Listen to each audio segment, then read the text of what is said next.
नमस्कार। न्यूज़ 18 के digital platform पर आपका बहुत स्वागत है। मैं हूं आपके साथ प्रशांत कटारे और आज बात बिहार की। बिहार में नई सरकार बनने के बाद क्या कानून व्यवस्था में और सख्ती आएगी?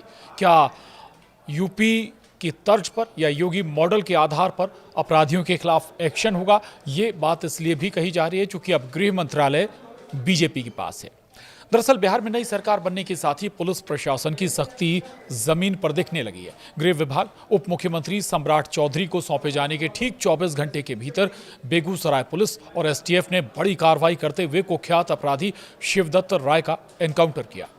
कई लोग मानते हैं कि बेगूसराय में हुई ये मुठभेड़ सिर्फ एक ऑपरेशन नहीं बल्कि उन बड़े बदलावों की ओर इशारा है जो सम्राट चौधरी के गृह मंत्री बनने के बाद बिहार में दिखने लगा है। तो बिहार में नई सरकार के गठन के साथ ही पुलिस प्रशासन ने अपना रुख सख्त कर लिया है। खासकर गृह विभाग उप मुख्यमंत्री सम्राट चौधरी को सौंपे जाने के बाद ये तस्वीर बनती हुई नजर आ रही है। पुलिस का पहला बड़ा एक्शन बेगूसराय में दिखा है, जहां एसटीएफ और जिला पुलिस के संयुक्त ऑपरेशन में कुख्यात अपराधी शिवदत्त राय मुठभेड़ में घायल हो गया। शुक्रवार रात साहेबपुर कमाल थाना क्षेत्र के मल्हीपुर शालिग्राम दियारा में हुई इस कार्रवाई को नई सरकार की कानून व्यवस्था पर पहली बड़ी कसौटी माना जा रहा है। दरअसल संगठित अपराध की नई परिभाषा और पुलिस को दिए गए सख्त निर्देशों के बाद ये पहला बड़ा एक्शन है जिसे लोग योगी मॉडल से जोड़कर भी देख रहे हैं। अब आपको बताते हैं आखिर कैसे हुआ कुख्यात बदमाश का एनकाउंटर। सूत्रों के मुताबिक एसटीएफ को सूचना मिली थी कि मल्हीपुर के आसपास अपराधियों का गिरोह मिलने वाला है जो बड़े पैमाने पर हथियारों की खरीद बिक्री में शामिल है। जानकारी पुख्ता होने पर एसटीएफ और बेगूसराय पुलिस ने संयुक्त छापेमारी की। जैसे ही टीम मौके पर पहुंची, 2 बाइकों पर सवार 6 अपराधियों ने पुलिस पर फायरिंग शुरू कर दी।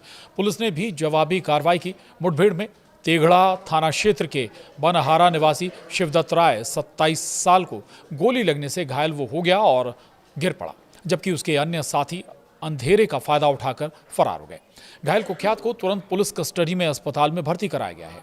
आपको ये भी बताते हैं आखिर शिवदत्त राय है कौन। पूरी क्राइम कुंडली शिवदत्त राय की बताते हैं आपको। राजकिशोर राय का बेटा पिछले 2 वर्षों से फरार चल रहा था। वो बेगूसराय और आसपास के इलाकों में कई गंभीर मामलों में वांछित है। उस पर सबसे बड़ा आरोप 2 सितंबर 2022 को तेघड़ा के धनकौल पंचायत की सरपंच मीना देवी के घर हुई गोलीबारी का है। आधी रात में बदमाशों ने घर में घुसकर ताबड़तोड़ फायरिंग कर दी थी। इस हमले में सरपंच के छोटे बेटे अवनीश कुमार की मौके पर ही मौत हो गई थी और बड़ा बेटा रजनीश भी गंभीर रूप से घायल हुआ था। पुलिस जांच में मामला लूटपाट का विरोध करने पर हत्या का निकला। इस घटना में शिवदत्त राय और उसके गिरोह के सरगना सहित कई अपराधियों पर नामजद एफआईआर हुई थी। इसके अलावा उस पर हथियार सप्लाई, रंगदारी, फायरिंग और जानलेवा हमलों के कई मामले दर्ज हैं। पुलिस के लिए लंबे समय से ये सिरदर्द बना हुआ था। तो अब इस बड़ी कार्रवाई के बाद या अपराधी के खिलाफ बड़े एक्शन के बाद अब ये सवाल भी उठ रहा है कि क्या योगी मॉडल की तर्ज पर बिहार में पुलिस की कार्यशैली में स्थायी तौर पर बदलाव आएगा या महज 1-2 कार्रवाई के बाद फिर आया गया मामला बन जाएगा।